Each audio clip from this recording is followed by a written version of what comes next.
మొఘల్లని, మన దేశాన్ని వలస పాలకులుగా వచ్చిన వాళ్ళని, ఈ దేశాన్ని దోచుకున్న వాళ్ళని, హిందువుల ప్రాణాలను తీసిన వాళ్ళని, అక్క చెల్లెళ్ళ మానభంగాలకు పాల్పడిన వాళ్ళని, వాళ్ళ మానాన్ని హరించిన వాళ్ళని గొప్ప హీరోలుగా చరిత్రలో మన చరిత్రకారులు చిత్రీకరించారు. ప్రధానంగా 60 సంవత్సరాల పాటు ఈ దేశాన్ని పాలించిన పార్టీ బ్రిటిష్ వాళ్ళు ఏదైతే మన మన బానిస మనస్తత్వాన్ని మనకు జొప్పించిపోయారో దాన్ని కొనసాగిస్తూ ఈ భరత జాతి మీద పుట్టిన హీరోల కన్నా, బలిదానాలు చేసిన మహనీయుల కన్నా మొఘళ్ళు గొప్పవారనే భావన కల్పించారు. చిన్నప్పుడు మన పాఠ్యాంశాలలో కూడా అక్బర్ గొప్పవాడని, హుమయూన్ గొప్పవాడని,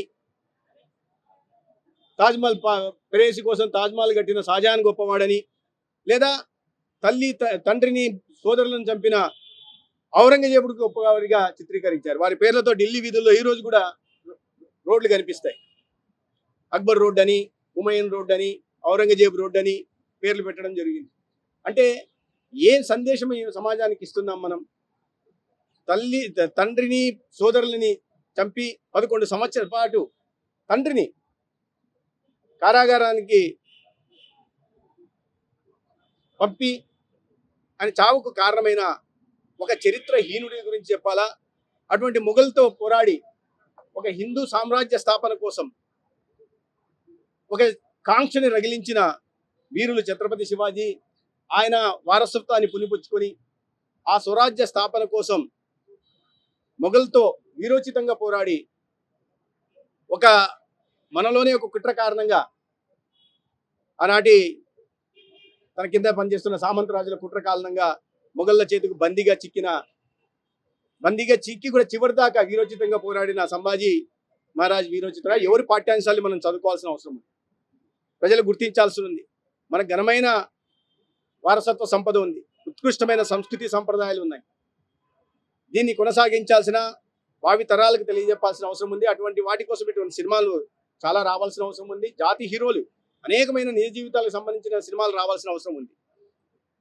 వారు మన కోసం మొదటి స్వాతంత్ర సమరయోధులుగా చెప్పుకోవాలి సార్ ఛత్రపతి శివాజీని, సంభాజీ మహారాజుని. ఎందుకంటే వలస పాలకులతో మొదట పోరాడింది వారే. ఈ స్వరాజ్య స్థాపన పేరుతో స్వాతంత్ర కాంక్షని భరత జాతిల్లో రగిల్చింది వారే. వారిని స్ఫూర్తి తీసుకొని అనేక మంది మహాత్మా గాంధీ దగ్గర నుంచి, వీర సావర్కర్ దగ్గర నుంచి, భగత్ సింగ్ దగ్గర నుంచి, చంద్రశేఖర్ ఆజాద్ దగ్గర నుంచి, లాలా లజపతి రాయ్ దగ్గర నుంచి, చంద్రశేఖర్ ఆజాద్ లాంటి హీరులు, సుభాష్ చంద్రబోస్ లాంటి హీరులు ఈ భరత జాతి మీద పుట్టారు. వారందరూ కూడా స్వామి వివేకానందం, ఛత్రపతి శివాజీ మహారాజును, సంభాజీ మహారాజుని ఆదర్శంగా తీసుకున్న వాళ్ళు, ఈ దేశానికి స్వాతంత్రం సిద్ధించడానికి బలిదానాలు చేసిన వాళ్ళు. వారిని హీరోలుగా చూపించాలి, వారి జీవితాల మీద సినిమాలు తీయాలిగా. నేను నిజంగా సినిమా ఎందుకంటే చాలా పెద్ద మాధ్యమం, అనేక మందిని ప్రభావితం చేయగలదు.